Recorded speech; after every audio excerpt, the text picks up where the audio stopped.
This is an important one. This is an important one because it hits home. This is directly related to the work that I do in Ukraine. This is directly related to the subject matter that I tackle in Ukraine. So it makes sense for me to mention this, to talk about it. US-Russia back-channel talks spark warning over abducted Ukrainian children. And trust me, what is happening to those children, it's not good. I think a picture is worth 1,000 words.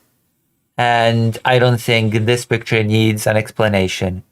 And in case it does need an explanation, this is the militarization of Ukrainian children by the Russian state, which is preparing those children to become loyal Russian citizens, as well as soldiers that will be ready to die for it. By, for example, fighting their country of origin, Ukraine. Raising children, Ukrainian children, to fight against Ukraine.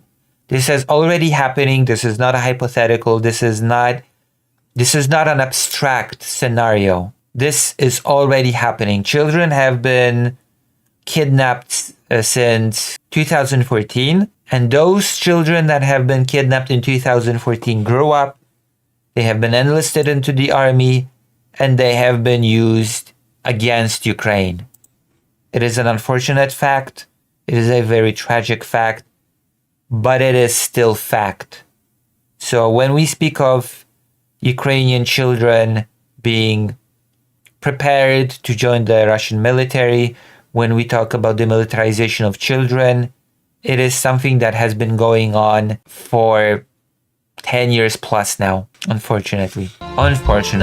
Genocide, an attempt to wipe out a nation, is not a term to be used lightly.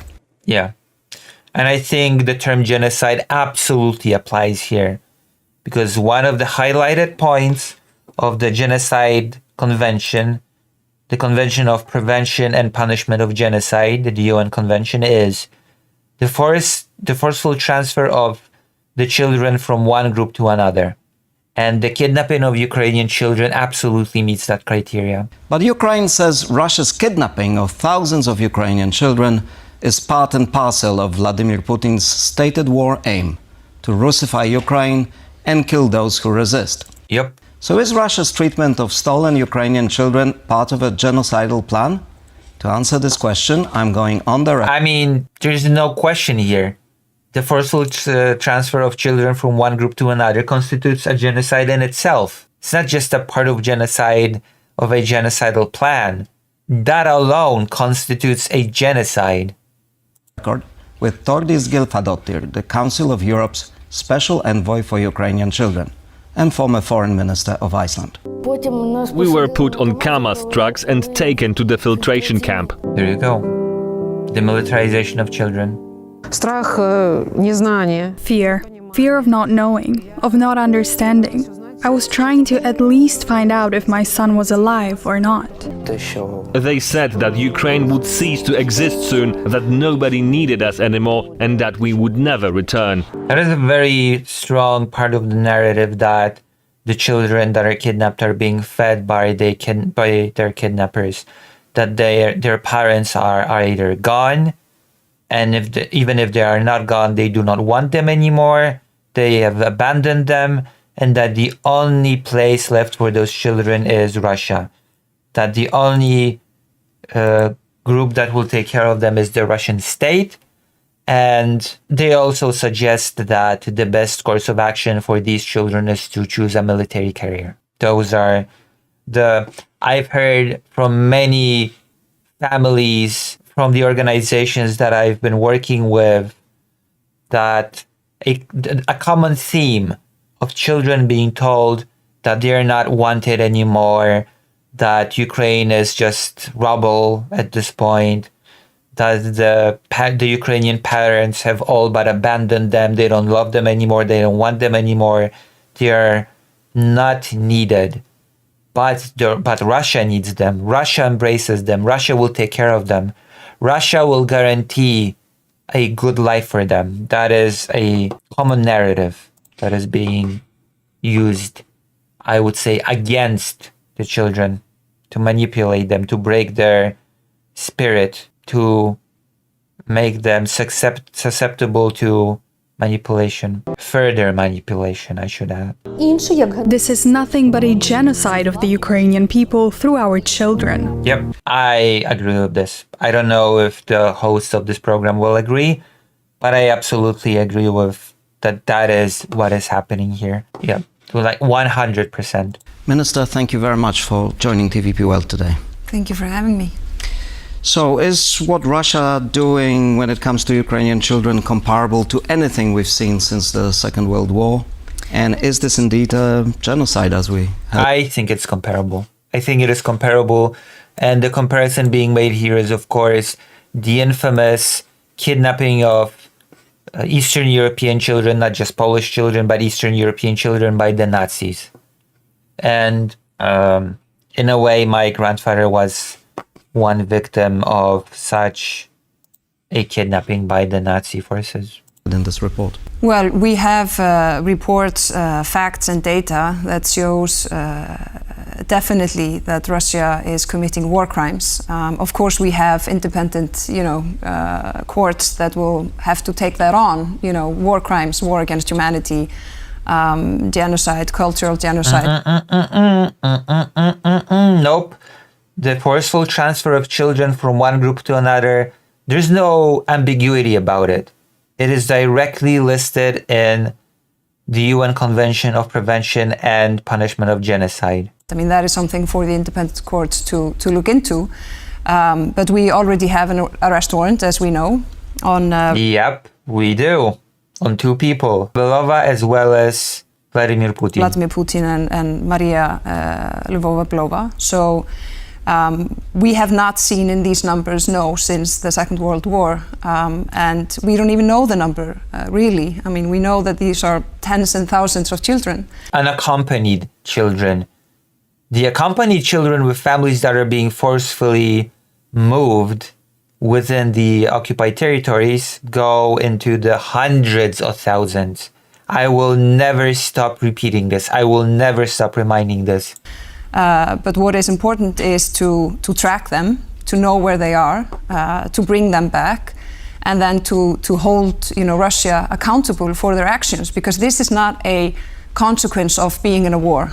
This is strategic and systematic from the top down, and it's horrific. And I think every normal human being understands how fundamentally wrong it is to steal other people's children. Yep. And therefore, this should be extremely high on the political agenda, and this should be... And it is not, of course. Naturally, it is not. It is being not talked about enough. It is being a very relatively quiet topic. And some even say that it is overblown, but I do not treat these people seriously. When someone says that this topic is being overblown, I completely ignore them. I completely dismiss this sort of argumentation, which is why I also feel like I should intensify the amount of work that I do around this subject of kidnapped children. It is very important to raise awareness about the fact that this is happening in real time, that we know it, we see it, we track it, and also for regions that are, more neutral when it comes to... I will definitely be doing projects around that as I return to Ukraine. More organized projects. This war, Russia's war in Ukraine, because this is the part of the full-scale war that I think every normal human being, understands and feels is not right. So how do you feel when you see so many countries or individuals around the world seem to be justifying what Russia is doing in Ukraine and ignoring this issue? I think what we need to do is to raise awareness, even in European countries that in general know more about what is going on in Ukraine than maybe in other parts of the world. There are still far too many people that don't know that this is happening, that don't know the scale of it. And again, even in groups or regions or countries where people try to justify what Russia is doing, I haven't met many that say that this is, something that you can't justify. Of course, we hear people say, "Oh, this is just Western propaganda. This is not really happening," because that's what the Russians say. But that is a minority. So if people would know, I think that would have an effect, and therefore I'm grateful to be here. And it is crucial for the media, not only in Europe but also in the United States. This is a bipartisan issue in the United States. Therefore, we should, very much. And yet there are people. This is such an underreported thing. This is a painfully underreported topic. Increase our political push. You cannot talk about a just peace in Ukraine without tackling this issue and bringing the children back to Ukraine.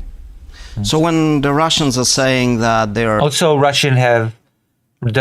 the Russian Federation has repeatedly openly mocked the attempts by Ukraine to retrieve the children during peace negotiations, among other times. taking these children to safety, and it has nothing to do with forced kidnapping or...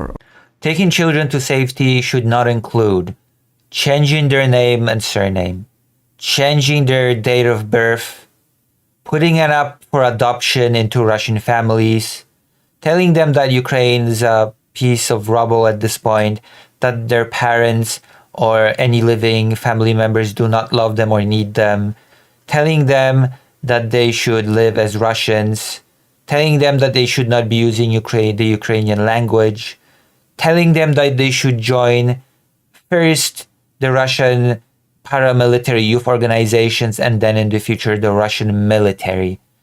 Those are not necessary components of bringing children endangered by war into safety, I don't think. And yet Russia seems to think that that is an absolute necessity when it comes to these children. And I guess the question is, why? Is a rhetorical question, but one that kind of needs to be asked. or stealing children. What is the evidence to the contrary? Well, we have evidence. I mean, we have The Russification process itself is evident. children that have actually been brought back, who have their testimonies, Yeah. who have their stories. We have, Yale Humanitarian Research Lab that is, tracking tens and thousands of children in Russia, in more than 200 locations, and also going through Belarus. Ah, yes, there are also the infamous Russian militarization facilities for children. That also needs to be talked about all the time, non-stop. That Russia is militarizing Ukrainian children in Russia. And so we know that this is not voluntarily happening. We have testimonies, facts, and data, evidence that that's not the case. But of course, they use their narratives. They say, we were rescuing them from danger and so forth. But that is that. Also, according to law, Russia should be then transferring these children to a third-party country that is not linked to this war. So Belarus does not count as such a country.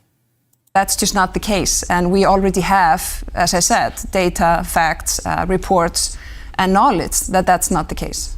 Are you meeting some of the victims, both parents and children, when you're in Ukraine or elsewhere? I have met children that have been brought back, some of them with their parents because of their... I have interviewed psychologists that work with such children. I don't think I've interviewed any families or children that have been kidnapped per se. I have certainly interviewed families from occupied territories, but that's a little bit of a different situation. Age, so I've heard their stories. Also, I've been in conferences and panels where you have. Can you tell our viewers how it is from their perspective? Something that I mean you remember vividly as yes, something. I can picture them in my head when I think about it. I mean, of course, their stories are different. They're not all the same. But what they all have in common is that they're not allowed to speak Ukrainian. Or rather, it is not exactly that they're not allowed to speak Ukrainian. They're pressured not to speak Ukrainian. I know it's technically speaking, it's like a distinction without a difference, but they are mocked by their peers for using Ukrainian. The teachers penalize them for doing it. There's a pressure, there's a constant pressure that the children are being made to feel that they don't fit in. Combined with the rhetoric of you're not wanted by your parents, you're not loved by your parents, you are unneeded by your country of origin. Only we need you, we will take care of you, we will provide you with a future that you do not have in Ukraine, because Ukraine is just a bunch of rubble by now and your parents do not love you. These children are brainwashed into thinking, oh my God, I have to fit in. I have to speak Russian because I have nothing else. There's nothing else. I've lost everything else. My mother and father do not want me. Ukraine does not want me. There's no Ukraine anymore. If I don't fit in here, if I don't speak Russian, then what do I even have? That it is much more thin. It is much more vicious than just straight up saying, no, you're forbidden from speaking Ukrainian. The process is much more involved and awful, in my opinion. Forced to speak Russian. They are in general. There's a lot more insidious manipulation involved, in my personal opinion. And yes, I'm not just pulling these things out of my ass. It's based on the testimonies and on the interviews that I have conducted with the mental health care professionals that work with these rescued children. They're told that either their parents are not alive, their parents don't love them. There you go. That's exactly what is happening. Ukraine will not continue to exist, and so forth. Some of them, and that we also have some knowledge of, but we have to dig deeper into that, and that is part of what I want to do in my mandate, is to have to do a research to have more information about the indoctrination, which is something that I'm trying to always get more information on that as well. The process of indoctrination, what the children are being told, what systems are being put in place in order to indoctrinate the children, what systems are being put in place to militarize the children. I know that a big part of it is pressuring the children into joining the paramilitary organizations, because I've mentioned that there is bullying happening to those children. There's constant pressure on those children. There's constant mistreatment of those children. And the reward for joining a paramilitary youth organization in Russia is presented as a reward, is presented as a thing that will free the children from those pressures, from that bullying. That the moment that they join the organization, it flips. They are suddenly treated well, respected, they're venerated among their peers. It suddenly becomes the complete opposite, which creates a very positive association in the children's minds that they can strive for a better life, a happier life, if they join those military organizations, paramilitary organizations. It's a very vicious system of manipulation towards those children. Very, very vicious. People should also know about, that they are planning to use Ukrainian children to go to the front line. Yeah, it's already happening. It is not something that is just a plan. This plan has already been implemented. This plan has already been put into practice, because as I've said, children kidnappings have not begun in 2022. They have begun in 2014. And those children kidnapped in 2014 have grown up and became soldiers for the Russian cause against Ukrainian people in this war. Children kidnapped in 2014 have been utilized as soldiers against Ukraine in this war.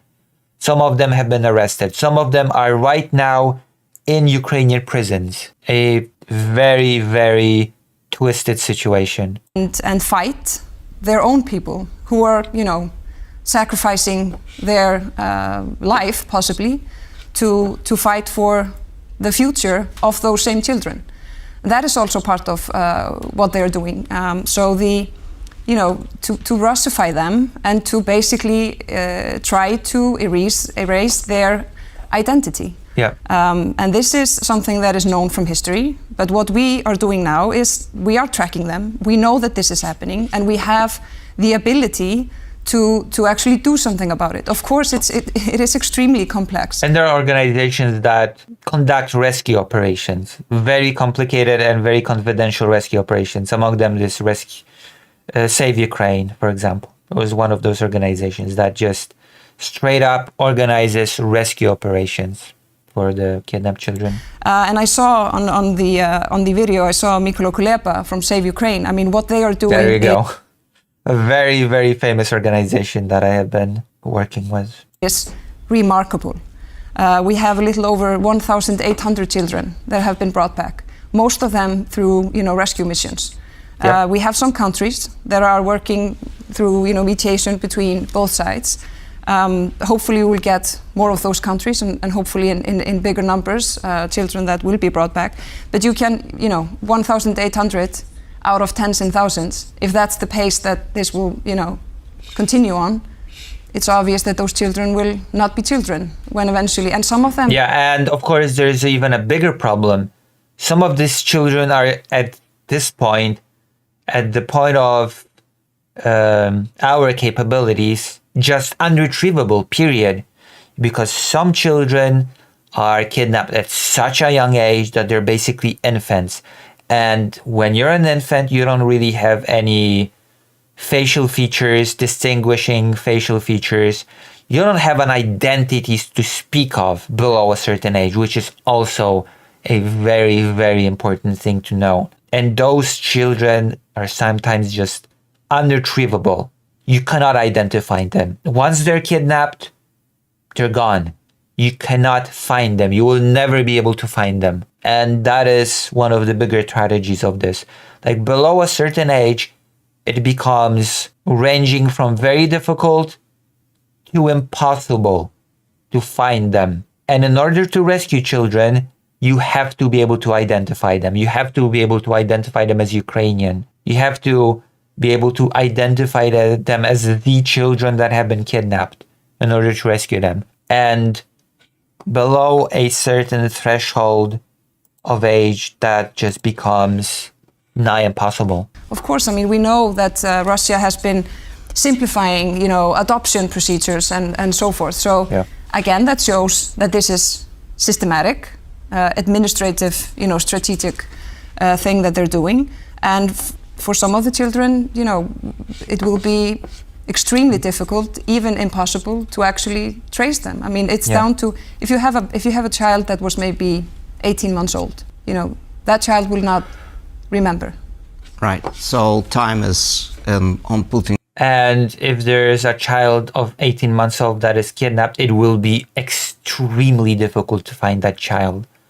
To find that exact child, it'd be extremely difficult, trust me. The organizations that specialize in rescuing children say that those children in most cases are lost forever to their living relatives and to Ukraine as a whole. Inside here. It is. Time is on Putin's side. And again, I mean, it has to happen in bigger numbers. It has to be a political push from the international community. And this has to be a top priority in any talks. And there also are sad realities in which the children actually, because the brainwashing is not neutral, in some cases the brainwashing is actually quite effective. There are cases in which the organization that rescue children get in contact with the children and the children say, actually, no, I don't want to go with you. I don't want to be rescued by you. I have it good here. I want to be Russian. I don't want to go to Ukraine. That's not going to exist soon. I don't want to come back to the country that does not want me, that hates me even, because that is also, I think, that is being told to the children by Russia, that if they come back to Ukraine, they will be hated, they will be persecuted. They say, I don't want to go back. Russia promised me a nice apartment. Russia promised me a future.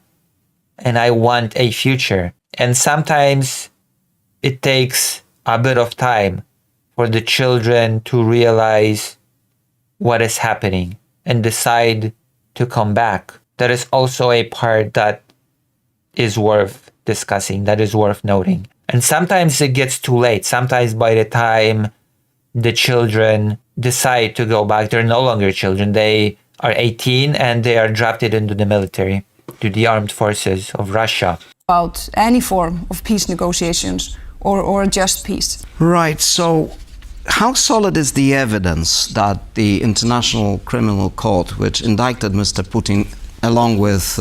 Very, very, very solid in my opinion. So the most solid evidence is the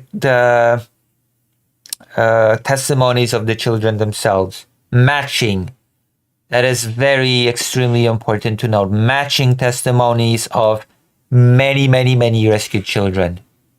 With the misnamed ombudsman. In fact, Russia posts evidence on its own by bragging about the putting out Ukrainian children for adoption. Russia volunteers the evidence while we're at it. Ombudswoman for children's rights, the lady you just mentioned. How solid is that evidence? I believe it's solid. At least it's solid enough for them to actually go through with it. Yep, I believe it is solid as well. From my own work on the matter, from the work that I've been doing around this subject, I believe that the evidence is solid. Yeah. The primary piece of evidence is the testimonies from the children themselves. The independent testimonies from the children that match and create a very specific, very consistent picture of what is happening to those children. And again, what is crucial is that we continue to gather evidence, collect the data, and share it with, the bodies that will need it. And that is crucial for accountability. And I do think, of course, Ukraine puts a lot of focus on, bringing them back, keep it as a priority, and on accountability. That is the most important thing, to bring those children back. But for us, for Europe and for the Western world, and basically human beings that cherish the rule-based order and international law, we should be the ones to make sure that the accountability part is there. It shouldn't be Ukrainians who should, have to ask for support. Yeah, although I'm very skeptical on the accountability part, I don't have much hope that that the people responsible for the kidnapping, that the people responsible for the militarization, I have no hope that justice will be served to those people. Right now, as we speak, I have no hope that Russia will face repercussions for the kidnappings. I just don't. I think that the best and most realistic thing that can be done in this matter right now is to retrieve the children. And that is being treated as a priority. That is treated as the number one priority, because that is a thing that can be done. We can talk of retribution, we can talk about justice, but right now there is no realistic way to deliver it. But there is a way to retrieve the kidnapped children, and that is a thing that is important to focus on right now. For tracking and so forth, because that is, for a civilized world, that is a fundamental thing to do. You mentioned that already, because I want to go back to this Maria Lvova-Belova, which herself has adopted a Ukrainian child. And when the Ukrainian child tried to stay being Ukrainian, and the child tried to tried to resist the Russification process, she just labeled it as a phase. It's normal for kids, you see. Lvova-Belova, right? This lady who is Maria instrumental, Lvova-Belova. and you said that she helped change the regulations. Who is she? What is her role? She's actually just a continuator of the work that Russia has been doing since 2014. There is a very important figure in Russian history and Russian recent history that has actually created the foundation for the process of systemic kidnapping of children. And that was the so-called Maria Teresa of Russia, the very famous internationally woman that would help the homeless. She was treated as a very generous, good person that would fight for the cause of the poor. She became very popular abroad, outside of Russia. That's why she was nicknamed the Maria Teresa of Russia, which is very ironic considering what we know about the actual Mother Teresa right now. And she was the woman that was incorporated into the Russian apparatus, state apparatus.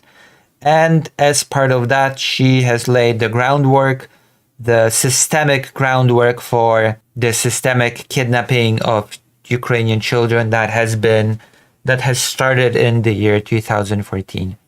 And Maria Lvova-Belova is just a person that continues this legacy that has been started before. All in all of this. Well, she seems to have quite an important role. And of course, she has this title, so she has, a mandate and a power. Right, the representative of, she's this person that has the title of the protector of children's rights, was it? Which is, again, a lot of irony in those titles. But she has also been quite vocal. I watched an interview with her where she was quite... Yeah, she's very proud of her work. She has described her work in detail. She has described the process of how children are being transported. She has described in detail her own situation. She has talked at great lengths about how she adopted a Ukrainian child and what that involved. Vocal with what they're doing and the fact open, that, actually, saying it very, very openly. I've also seen the interview. Very, very, very openly.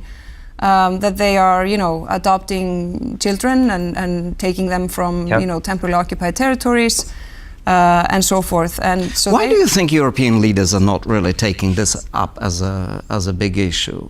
Because apart from you and maybe a few others, we don't hear enough about it. But for example, when the group of leaders from Europe went to the White House not so long ago, Ursula von der Leyen used her opportunity there. This was her main point in the White House, and I was very grateful. This is still not being talked about enough. Still not enough.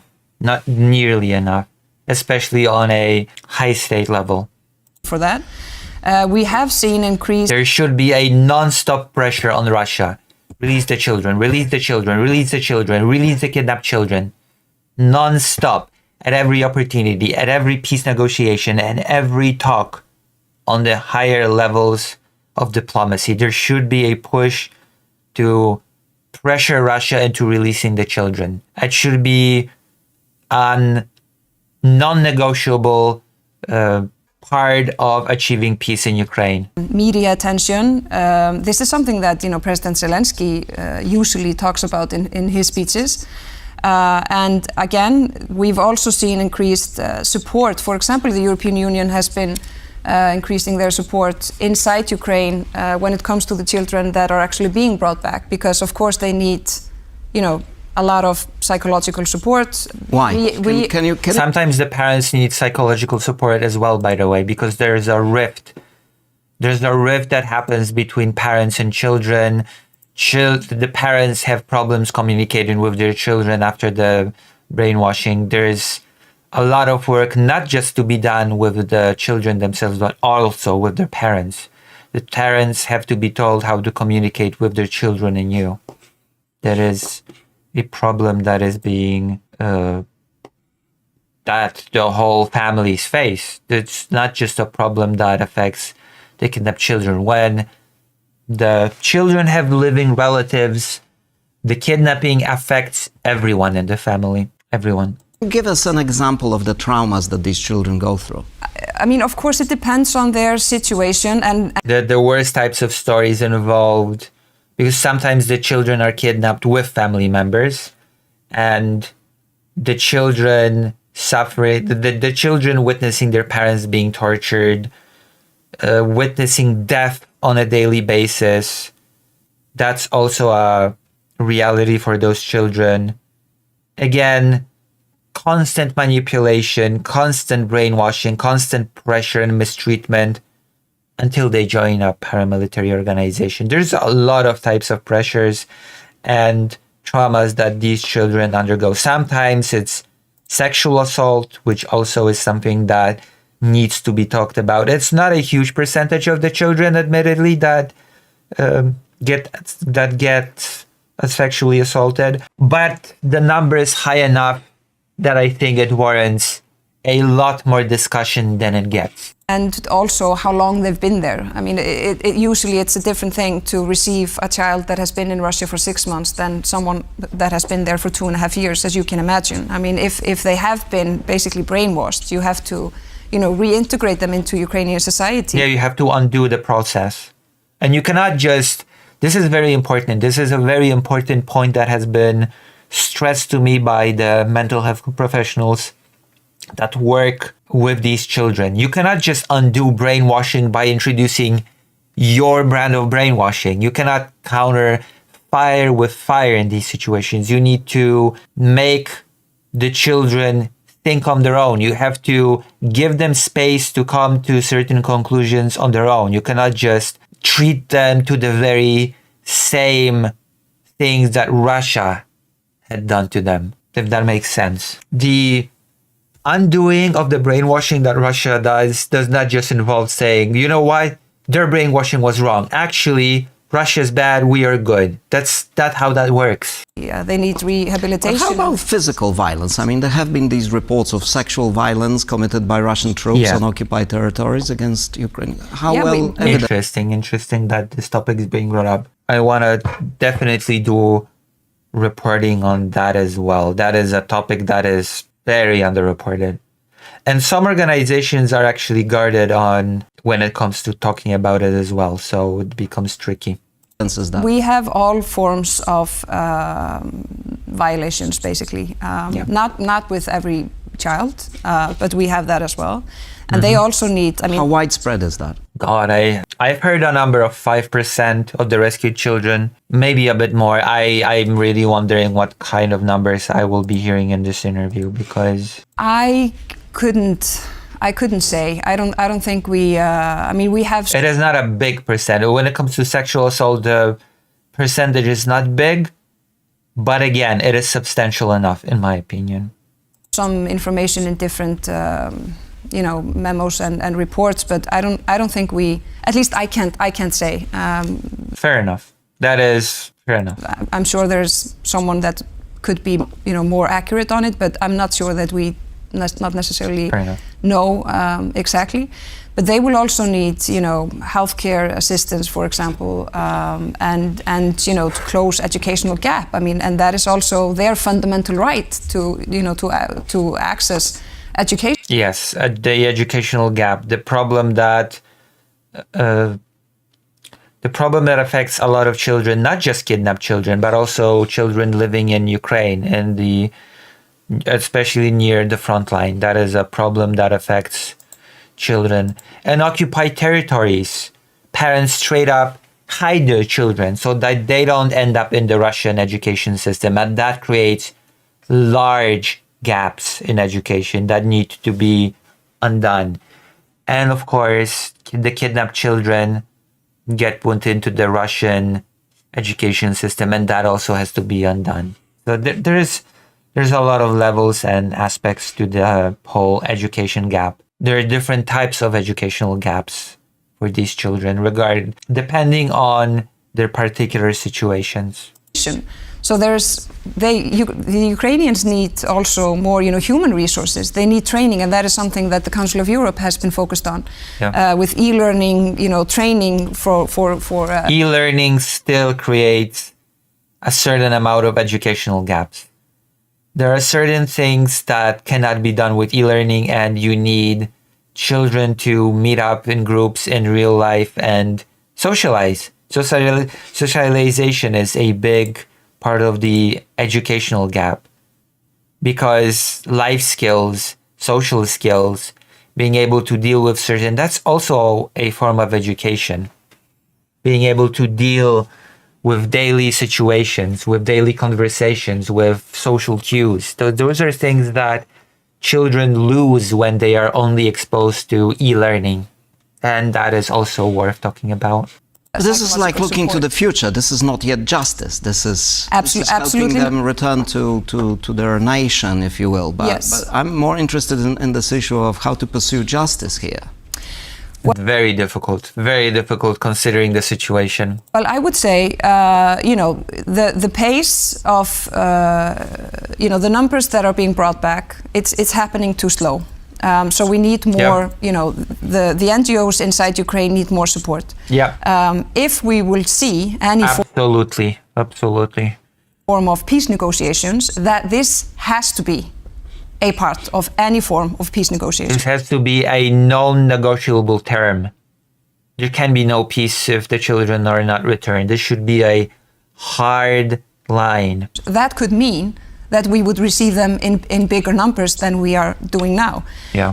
But we also have to make sure that Ukrainian society has the capacity and the infrastructure needed To reintegrate to bring them them. back, because they have Well, to bring them back and also to reintegrate them. to be rebuilt. And when we talk about, rebuilding Ukraine and reconstruction, sometimes it feels, in my opinion, that it's, a lot about energy infrastructure, roads and bridges. Buildings, But you can't really, rebuild a country without investing in the future of that nation. And so trauma-informed care is crucial, not only for the children that are being brought back, but also in general for, children that have been, living in a war. In a war, yeah, exactly, yeah. And their families. Then their family, again, there's a lot to this. For almost 4 years now. And that is, you can imagine, for grown-ups, almost 4 years is a long time. For a child, that is it's an eternity. So trauma-informed care is also crucial, and that is something that I feel all leaders should be focused on as well. And the financial support needed in that is very tiny compared to other forms of support. So overall, you said And it's that is very painful to hear.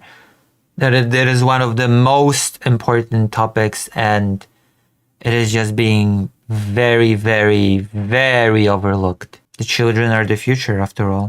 The children are they are the people who will grow up, and they will be building the future of that country. probably tens of thousands. Is there a more specific estimate? Are we talking about the hundreds of thousands or? Well, In the case of unaccompanied children, we are talking about tens of thousands. In the case of children with families, for example, in the occupied areas of Ukraine, we're talking in the ballpark of hundreds of thousands of children. If that was the question, if I understood it correctly. I can't say, but we know at least tens and thousands. And then if you take into account the temporarily occupied territories. There you go. This distinction is being made here right now. Unaccompanied children versus accompanied children. In Ukraine, the number of children all combined is 1.6 million. There we go. 1.6 million children. 1.6 million. Staggering. A staggering amount of children. So what kind of access and information do we have about their situation, their well-being? We, Very all limited. we know is that it's Very not limited. good, but we don't know, we don't have, overview or information about. We have the information, again, from those children and families and grown-ups that are rescued from the occupied territories. They provide us with a lot of the more detailed information of what is going on in those occupied territories. And I have some experience interviewing people from occupied territories, sharing their stories with me. How many of the 1.6 million are still there? Have, in big numbers, children been taken from the temporarily occupied territories? So we do not know the number, but what we know is at least tens and thousands, and I'm afraid the number is higher actually. Yeah. Right. One of the most disturbing elements of this is that there are reports that some of these children are put in camps and trained as soldiers. You mentioned that. Is there any evidence that some of them are already fighting? Of course. Again, children have been kidnapped since 2014, and those children have definitely been fighting. I very much hope that this aspect will be brought up, that the kidnapping has not started with the full-scale invasion. It has started earlier. There are mothers, fathers, brothers on the front line? I couldn't confirm if they have actually been sent to the front line, but we have. I can. I've been interviewing people from Save Ukraine. Children have been kidnapped in 2014, have been sent to fight against Ukrainians. Some of them are in Ukrainian prisons as we speak. So that's my answer to that question. The work that I've been doing around this particular subject. Information that they are, yes, being indoctrinated, and that the plan is to send. The kidnapping has been happening for some time. Some of these children have already grown up. Them to the front line. And if you think about, you know, a Ukrainian boy who was maybe 15 years old when he was taken, I mean, he's now, you know, Almost 19. yeah, so he's more than 18. And what about the children that have been kidnapped in 2014? Quite a few years have passed since 2014. And that part, you know, I'm sad that this aspect has not been brought up, that the kidnapping has been going on for much longer than people assume. That actually saddens me a bit. So how can this identity survive? Because you said you spoke to some of the children that were brought back. And we also saw in this material that they are aware of their Ukrainian identity and roots. Not always. It depends on their age. It heavily depends on their age. Just how aware they are of their identity. Because sometimes the children are kidnapped so early that they have not formed any sort of identity one way or the other. They're very malleable at that age. So what is the picture emerging there? Is this indoctrination, in other words, successful by Russia? it's successful, you know, for many children, and of course their situation it's just so different. I mean, if you've been, you know, their background, their situation when they were taken matters, where they go, what kind of Russification is happening, for how long, and just what kind of trauma they go through. But I have also met, you know, children where they basically, you know, they knew all along that this was wrong.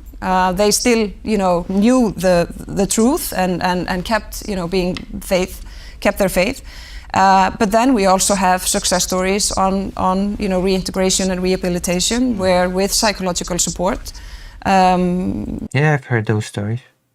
You know, we can invest in those human lives to make sure that they are part of, you know, Ukraine. But there are also sad stories where the indoctrination of Russia takes root and the children actually refuse to be rescued.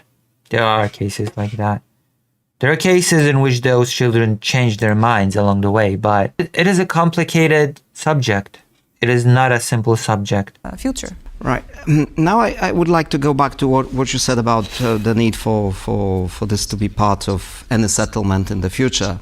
Yeah. And also, I have a sense that you're saying that there's a certain shortage of allies when it comes to this particular issue and everything that surrounds the Russia's war on Ukraine. Melania Trump, the US First Lady, said a month ago that she was working with Russia to facilitate the return of more children. So far, it seems she managed to secure the freedom of 8 of them, but she remains hopeful. 8 children have been rejoined with their families during the past 24. Yeah, Melania Trump has done her best to whitewash what Russia has been doing. I do not like this at all, just for the record. Plans are already underway to reunify more children in the immediate future. I hope peace will come soon. It can begin with our children.